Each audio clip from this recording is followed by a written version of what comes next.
Hello and welcome. Today, we are diving into a really profound question right at the heart of Islamic faith, one that a lot of us grapple with. What is the true nature of God's mercy? And, that question really boils down to this. Is God's mercy this incredible, boundless ocean that's just there for everyone, or is it some kind of prize you have to earn through your actions? This is the central paradox we're going to unpack together. Okay, so first things first, we have to get a handle on the concept of rahmah, which is mercy. In Islamic thought, this attribute is so vast, so all-encompassing, that it actually takes two of God's names to even begin to describe it. You have Ar-Rahman, which is this huge, universal mercy for all of creation, no exceptions. And then you have Ar-Rahim, which is a more specific, nurturing mercy for believers. But the core idea here, it's that this mercy is fundamentally unconditional. It's just there. But this is where the paradox really kicks in. The promise, the foundational idea, is of infinite, unconditional mercy for everyone. And yet, the way it's often taught in practice is that this very same mercy is, conditional, that you have to do certain things, specific acts of worship, to actually earn it. You see the problem, right? It's a direct contradiction. And this is what's described as a point of logical incoherence. It's this exact spot where something that is defined as eternal, vast, and unconditional suddenly gets a bunch of conditions attached to it. And for a lot of people, this creates a real spiritual and intellectual tension.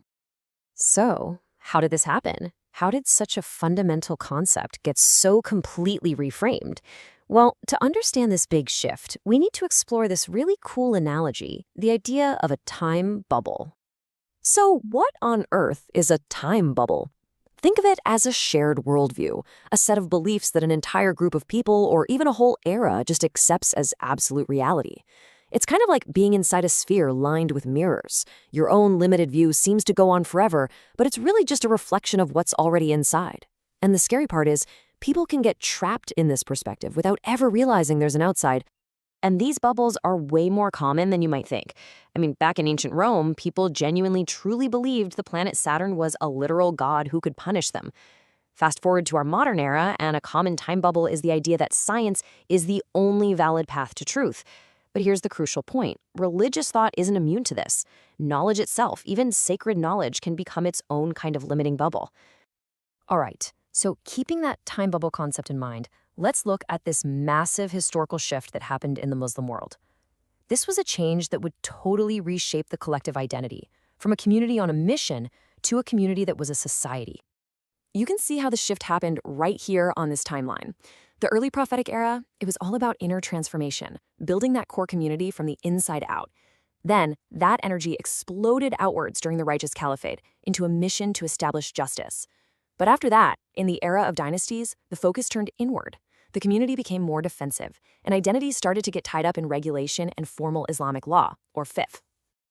And the contrast is just so stark when you put them side by side. The early identity was dynamic, part of this expanding, mission-driven movement. The later identity, it was more about being a member of a defensive, self-contained society, with the focus shifting to individual rituals and following the letter of the law. This quote just nails it, doesn't it? The mission stopped. That's the key. This wasn't just a simple political change. It was a deep, fundamental shift in identity that happened slowly over centuries, creating a whole new time bubble of thought. Now, this huge historical shift had a direct and massive impact on one of the most personal parts of faith, the very meaning and purpose of worship itself. And this led to something called the payback approach. It's this idea where worship starts to feel less like a connection and more like a transaction, almost like a payment you make for salvation. The thinking starts to be, okay, I've done my prayers, I've fasted, I gave my charity, I've made a sufficient investment to earn my reward. And this contrast is just so important to understand. Originally, worship was about forging a personal connection with God, and it was a tool for transforming the community, what the Quran calls a bunyanum marsus, a solid structure. But over time, that vision transformed into an individual obligation, a personal key to get into heaven, and basically a payment to get a reward. And this is exactly why this all matters so much today. This transactional mindset helps explain a modern disconnect that we see all the time. Why someone might be super diligent in their 5 daily prayers, but feel absolutely no obligation to answer the Quran's much bigger call to establish justice and to actually transform society for the better. I mean, if you feel like you've already paid your dues, why do more? Okay, so if we understand this history, if we can see the time bubble for what it is, can we finally solve that paradox about mercy we started with? The analysis suggests there is a path forward, a way to move beyond just blindly following. A huge part of this path forward is really taking this warning from the Quran to heart. It says that just blindly following an interpretation or a scholar doesn't get you off the hook. You're still personally accountable.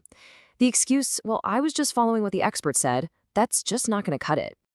So what does reclaiming this original purpose actually look like in practice? Well, it starts with historical awareness, knowing why and when certain rulings came to be. This knowledge empowers us to ask critical questions about interpretations that try to put limits and conditions on God's mercy. And the whole goal here is to reconnect our acts of worship back to their deeper original purpose, personal growth and social change, all with that boundless foundational mercy right at the center of it all. Ultimately, by stepping outside of that time bubble, we can finally see how this whole paradox was created in the first place.